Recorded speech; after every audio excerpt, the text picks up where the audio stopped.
El jefe del departamento del archivo y cronista del municipio de Tlaquiltenango, Asael Abdi Vázquez Román, a quien saludo con gusto. Asael, buenos días. Buenos días, sobre esto.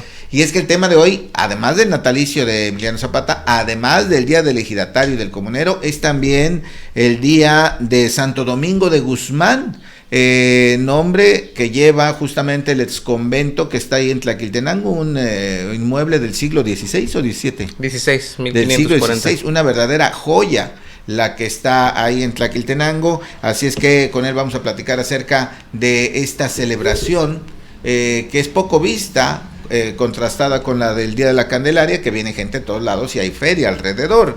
¿Cuál es la diferencia, Asael? ¿En qué momento se le dio más importancia al 2 de febrero que al mero día de Santo Domingo de Guzmán? No se sabe a ciencia cierta porque hacen falta referencias documentales que nos indiquen incluso en qué momento comienza la fiesta de la Candelaria, pero podemos suponer, ¿no? En el caso particular de Tlaquiltenango, que como sabemos, cuando se funda el convento en el año de 1540, lo fundan los franciscanos. 1540. Lo fundan los franciscanos. O sea, 1521 la conquista y 1540 la fundación del templo. Sí, de hecho, los franciscanos llegan en 1529 y lo que hacen es que se distribuyen. Llegaron 12 frailes, como los dos apóstoles, al territorio de la entonces Nueva España. Llegan en 1529 y se distribuyen a lo largo de la República y fundan sus primeras 5 casas. Estos primeros franciscanos que llegan nada más fundan 5 conventos. El quinto fue el de la Asunción de Cuernavaca.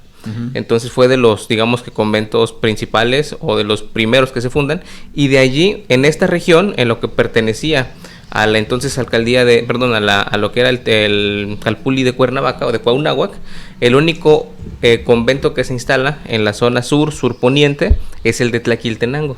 Contrasta con la zona oriente del estado, que casi por cabecera municipal vamos a encontrar convento. De este lado era Cuernavaca y Tlaquiltenango, nada más. De hecho, según referencias de la historiadora Laura Hinojosa, fue el mismo arquitecto el que construye los dos conventos, de nombre Juan Sánchez Talaya. Entonces, llegan los franciscanos, construyen el convento, primero de la Asunción, luego de Tlaquiltenango, e instalan un patronazgo. Yo en lo personal lo he encontrado, ¿cuál fue el patronazgo original? Hay quienes mencionan que fue a San Francisco de Asís, puede ser, pero yo en lo personal no encuentro esta referencia.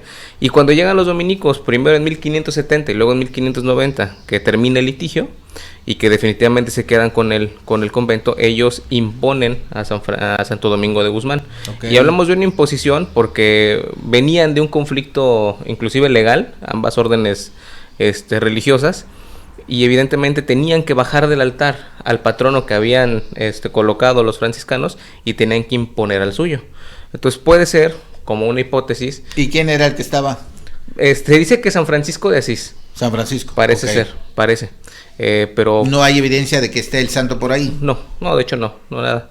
De los franciscanos, inclusive en las pinturas murales que habían dejado los franciscanos, los dominicos literalmente pintaron encima. O sea, aunque hay por ahí cordones que evidencian su presencia de los han quedado, de hecho, hasta con el sismo volvieron a botar más pinturas. Entonces, huella queda. Inclusive el arco del triunfo el arco triunfal del convento de la nave del templo es de arquitectura franciscana, ¿no? Entonces llegan ellos, imponen a Santo Domingo de Guzmán por encima de posiblemente San Francisco de Asís o cualquier santo franciscano. Y puede ser que la gente no haya recibido muy bien este cambio, ¿no? Porque pues de 1540 a 1590, pues hablamos ya de un proceso de arraigo bastante grande, ¿no? De 50 años. Entonces ahí es donde posiblemente entra la figura de la Virgen de la Candelaria, como, o decirlo de alguna manera, una especie de deidad o de figura religiosa neutral, para poder hacer esta liga. Además que para que se asimile. En el caso de la Virgen de la Candelaria o de Candelaria, tuvo un proceso muy similar al que aquí tuvo la Virgen de Guadalupe, pero en la isla de Tenerife, del archipiélago de Tenerife en España, porque fue un archipiélago que de hecho se conquista unos 100 años antes de que llegaran aquí los europeos, y también fue una virgen local, una virgen del archipiélago, que sirvió para poder realizar este proceso de conversión de los naturales hacia la religión católica. Entonces, y era una figura completamente dominica. Entonces, pues era una figura que ellos dominaban y posiblemente por eso llegaron y por eso la instalaron. Sí se celebraba la fiesta de Santo Domingo en Tlaquiltenango, se tiene esa referencia. Sabemos que sí que sí existe esta celebración, pero con el paso del tiempo fue dominando la de Nuestra Señora de la Candelaria. Uh-huh. Al paso o al grado más bien en el que hasta hace algunos cuantos años a Santo Domingo de Guzmán prácticamente no se le hacía ninguna fiesta. Tendrá razón de algunos, que será 10 años quizás, que comenzaron con la iniciativa de realizar procesiones el día 8 de agosto. Y se interrumpieron por la pandemia, hubo algunas cuestiones, pero es como que una especie de actividad obligada por parte de la iglesia porque es el patronazgo, pero la fiesta principal sigue siendo el 2 de febrero. Ya es inevitable, ¿verdad? Sí. Ya pasaron todavía más años y todavía se ha arraigado más la Feria de la Candelaria. Qué interesante toda esta historia que nos comentas. Hoy, ¿dónde está Santo Domingo de Guzmán? ¿Los fieles lo recuerdan, van, preguntan, se organizan? ¿Hay hoy alguna actividad? Sí, de hecho las actividades empiezan desde el día de ayer. Se hace una procesión con motivo de entrada de flores.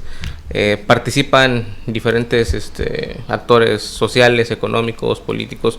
No existe como tal una feria alrededor, uh-huh. Ni siquiera como en el barrio de Tlayehualco, que se instala una pequeña feria a las afueras de la capilla. Lo único que vemos es vendimia, nada más. Llegan, colocan puestos de comida, de frituras, de agua, de nieves, pero como tal una feria, como la podríamos entender, no está. Y ya el día de hoy se realizan misas a lo largo del día, misas patronales en honor al santo. Se le prepara un altar y se le colocan pues flores, velas. Vamos a ver el programa de hoy para ver el horario de las misas, para que la gente interesada pueda asistir a las misas que hoy se van a realizar de manera oficial con motivo de la fiesta de Santo Domingo de Guzmán. ¿Y quién era Domingo de Guzmán? Santo Domingo de Guzmán fue él era español, fue de hecho por eso tuvo tanta presencia dentro de lo que fue la Nueva España. Domingo de Guzmán era, pues, bueno, en aquel entonces no existía España como tal, pero había nacido en todo el territorio español y había tenido una suerte de vida bastante dedicada a la religión. Se cuenta como una de las leyendas que él tuvo un sueño, una epifanía, en donde un perro le revela cuál tenía que ser su destino, ¿no? Su vocación. Entonces, de hecho, lo vamos a ver acompañado casi siempre de un animal, de un perrito, como parte de los atributos. En el caso de Tlaquiltenango está una figura entrando al convento, un cuadro donde están los principales santos dominicos, y él aparece justo en medio con un bastón. Y en la parte de abajo del bastón, está la boca precisamente de un perro. Entonces, es para identificar qué santo es cada uno. Se les colocaban atributos para que la gente los pudiera identificar. Muy poco conocido el santo, ¿no? Un tanto, porque lo que pasa es que cuando se vuelven seculares los conventos, que se convierten en parroquias, a los santos que estaban a cargo de estos conventos se les empieza a desplazar un poco. Inclusive pudo haber sido también parte del por qué la Virgen de la Candelaria emerge por encima de Santo Domingo de Guzmán. Lo que es San Francisco, lo que es Santo Domingo, lo que es San Agustín, por ejemplo, que fueron los santos principales, o Santo Tomás de Aquino, por ejemplo, que fueron los santos principales de algunas religiones, de algunas congregaciones u órdenes, se les empezó a dejar un poquito a un lado, ¿no? En el caso de Santo Domingo sí es un santo poco conocido, aquí en la cuestión de territorial, porque en España pues, sí tiene bastantes elementos o iglesias que lo siguen venerando. Y algo que podemos identificar, por ejemplo, con Santo Domingo de Guzmán, para diferenciarlo de San Francisco, en el caso también de las órdenes propiamente dichas, es la vestimenta. Los franciscanos visten una túnica café con un cordón amarrado a la cintura y suelen andar descalzos. Muy conocido, ¿verdad? Sí. De hecho, hasta la fecha existen todavía algunas órdenes franciscanas en el país. Los dominicos, por su parte, eran diferentes. Ellos vestían túnica también, pero era en dos colores, en blanco y negro. Ellos no andaban descalzos y tenían el voto de pobreza que tenían los franciscanos, ellos no lo manejaban tan rigurosamente, porque los franciscanos sí eran demasiado rigurosos en cuestiones del voto de pobreza. Los dominicos no. Entonces los dominicos eran más administradores. De hecho, eran más rigurosos al momento de hacer el control de impuestos, el control de tributos, el control de toda esa parte. Sobre todo en Tlaquiltenango, porque se dice, otra de las razones que se cree que por la que se fueron los franciscanos, o por las que corrieron los franciscanos, era por las vetas de minas de Huautla. Este de acá era el convento más cercano al mineral de Huautla. Entonces los franciscanos eran aliados, por así decir, de Hernán Cortés y de su descendencia, y ellos no estaban muy de acuerdo con algunas cuestiones que imponía la corona española. De hecho, se cree que, valga la curiosidad, Hernán Cortés y su familia pudieron haber sido los primeros libertadores de esta tierra, porque en cuanto llegan, se instalan, les otorgan el territorio que fue el Marquesado del Valle, fueron los primeros en intentar rebelarse. Entonces la corona los cierra, y este convento, el de Tlaquiltenango, que era el más cercano, les decía, a las vetas minerales de Huautla, se lo retiran a los franciscanos y colocan a dominicos, que eran una orden muy allegada y muy alineada a lo que establecía la corona española. Entonces, pura política. Desde siempre. ¿No? Sí.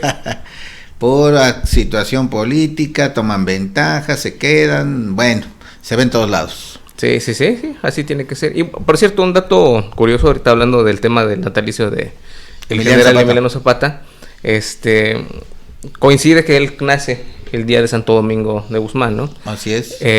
Ahora, sabemos que en aquella época los papás a los niños les colocaban el nombre del santo del día. Es correcto. Pudo haberse llamado Emiliano Zapata Santo Domingo, posiblemente, porque sus papás sí revisaron el santoral. Uno de los tantos santos que se festejan el día de hoy es San Emiliano de Cícico. Seguramente los papás tuvieron acceso al santoral, vieron el catálogo de nombres y eligieron el de San Emiliano. Es correcto. Mira, ahí tenemos el santoral. A ver, pon el santoral. Ahí está, mira, Domingo, como bien dices, Domingo, Emiliano, Eusebio, Marino, Pablo y Severo. Cualquiera de esos pudieron haber escogido. Escogieron el de Emiliano. Así es. Pudo haber sido Domingo Zapata, ¿no? Entonces, ahí en un universo paralelo, a lo mejor, ahí está, ¿no? Ahí existe, Domingo Zapata. ¿no?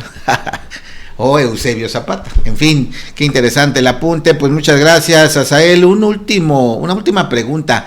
¿Ya fuiste al exconvento? ¿Cómo quedó? ¿Ya lo entregaron? ¿Ya se puede utilizar? ¿Ya está al 100%? Nos decía el párroco que estaba inquieto y preocupado porque faltaban muchos detalles. Sí, lo que se hizo, yo fui de metiche ese día y por ahí pregunté a 2 o 3 personas, inclusive logré entrar así muy poco.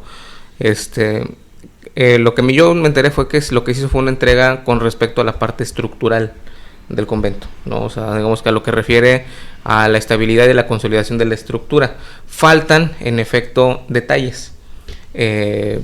No sé, pregunté, nadie me supo dar respuesta como tal, si los trabajos iban a continuar o si se iban a quedar en stand-by y ya. Como tal, tengo también contacto con algunas personas que están trabajando ahí dentro, que de utilizarse sí se puede. Sí, o sea, no hay este inconveniente en la utilización del espacio de nueva cuenta. Sin embargo, pues yo creo que habría que ser responsables tanto como sociedad parroquial como sociedad civil y establecer algunos protocolos de protección civil para el uso, inclusive a lo mejor hasta el aforo, cuántas personas puede haber adentro, etcétera. Claro. Yo creo que en la parte de la estructura como tal puede ser utilizada, pero pues sí faltan muchos detalles. Ahora, la lógica es que si este gobierno ya se va, pues ya presupuesto y ya no va a abrir. Tendría que gestionarse otro presupuesto. Es lo que marca la lógica, ¿no? A menos que la Secretaría de Cultura, que estuvo aquí, la federal, le haya encomendado a la que viene, pues que se encargue, ¿no? Que no lo deje hasta estar 100% terminado, ¿no? Sí, y también dependerá cuál haya sido el término del proyecto en cuestiones de la planeación. Porque tanto en las cuestiones de mantenimiento como en la de exploración de zonas arqueológicas, etcétera, ya son trabajos que se manejan a través de proyectos. Entonces, posiblemente lo que toque sería la realización de un proyecto para la finalización de los detalles. Así es. Entonces, pero eso ya pues dependerá de cómo haya quedado a nivel federal el estado del avance o de la conclusión de las obras. Así es, pues muy interesante. Vamos a dar una vuelta, a ver hasta dónde se puede y qué es lo que falta. Mientras, gracias al encargado del archivo y cronista municipal de Tlaquiltenango, Asael Abdi Vázquez, que nos ha dado pues una ilustración. Ahora sí, ya ponla. Hoy, este es el programa para hoy, 7 de la mañana, ya pasó, las mañanitas, ¿verdad? Y misas, a partir de la 1 de la tarde, ¿no? 1 de la tarde. Y también 8, 11 y 6. 8, 11 y 6 de la tarde. 8 de la mañana, 11 y 6. Y la misa solemne es a la 1. Así es que la gente, bueno, de Tlaquiltenango especialmente, bueno, pues que participe, que conozca, que sepa cómo estuvo la historia de este ahora ex convento, ahora pues parroquia ya, ¿verdad? Sí. Maravilloso, 1540 ¿y qué? ¿40? Cerrado. Fíjate que una vez fui a Tulancingo y decían que ahí era la primera, pero no me acuerdo de qué, primera, no sé si era la primera iglesia o la primera, de cierta orden, más antigua de toda América. Voy a investigarlo, magnífico también, con unas columnas enormes, pero bueno, hoy es el día de Santo Domingo de Guzmán, hay que ir a Tlaquiltenango, y bueno, pues si usted está bien, se ha portado bien, pues pedirle un favorcito, ¿no? Oye, échame la mano, ¿no? En alguna cosa que necesite. Gracias, Asael. Un gusto, gracias. Excelente día. Igualmente.